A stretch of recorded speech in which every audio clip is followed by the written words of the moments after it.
Bon, monsieur, quelle est votre appréciation de la journée qui vient de se clôturer portant sur la conférence diplomatique culturelle organisée par Passerelle et vous, le ministère de la Culture? Je vous remercie parce qu'aujourd'hui, cette journée a représenté pour le ministère de la Culture et l'association Passerelle un grand pas sur les ambitions que l'État et les associations du Gabon veulent atteindre. Parce que franchement, il y a eu beaucoup de connaissances, beaucoup de nouvelles connaissances que beaucoup ont enregistré, regardé. Et à l'avenir, il faudrait absolument réactualiser ce genre de rencontres afin que les populations puissent en bénéficier au maximum. D'accord. Merci, monsieur. D'accord. Pour commencer, j'étais très ravie d'assister à cette conférence-là. Et une telle ampleur pour la culture. Surtout que les idées ont été divulguées.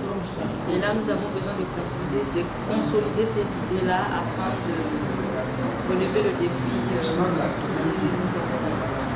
Alors, pour l'avenir en fait, de l'industrie culturelle, ça n'engage que nous. C'est une responsabilité qui nous incombe, permanente. Et aussi, c'est la volonté. C'est la volonté de tout un chacun. Mais j'exhorte tous les acteurs, comme je le disais tantôt, ce sont nos acteurs politiques et aussi les acteurs secondaires à participer à l'émancipation de la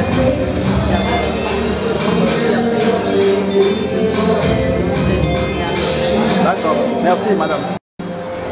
Monsieur Mbe, vos appréciations, bonjour d'abord, vos appréciations pour la journée des conférences diplomatiques culturelles qui s'achève.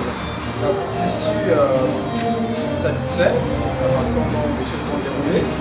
Je suis satisfait parce que j'ai eu plus de 80% de la présence des conférenciers. Je suis satisfait de la quintessence, de la valeur des exposants, la valeur de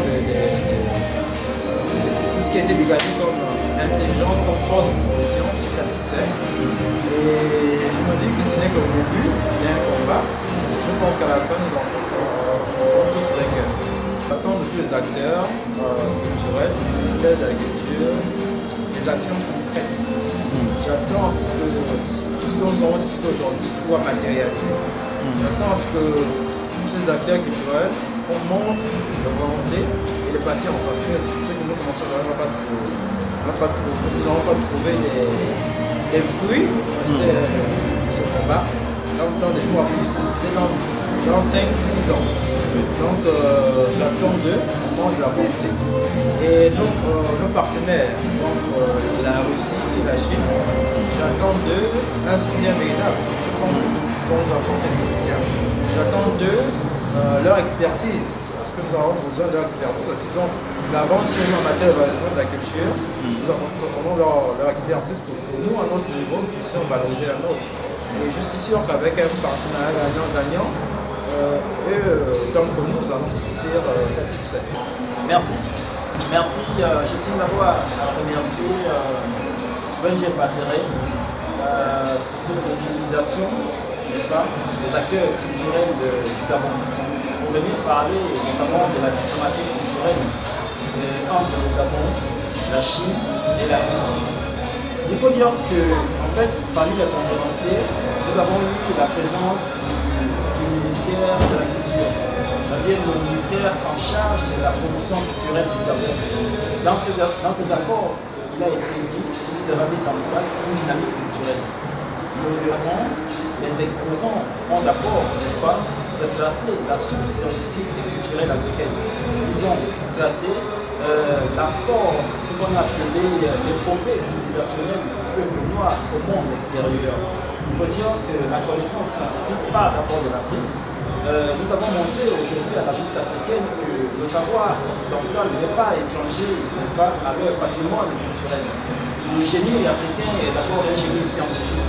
C'est ce génie scientifique qui a créé ce qu'on appelle aujourd'hui les ponts culturels, ce qu'on appelle alors les traditions.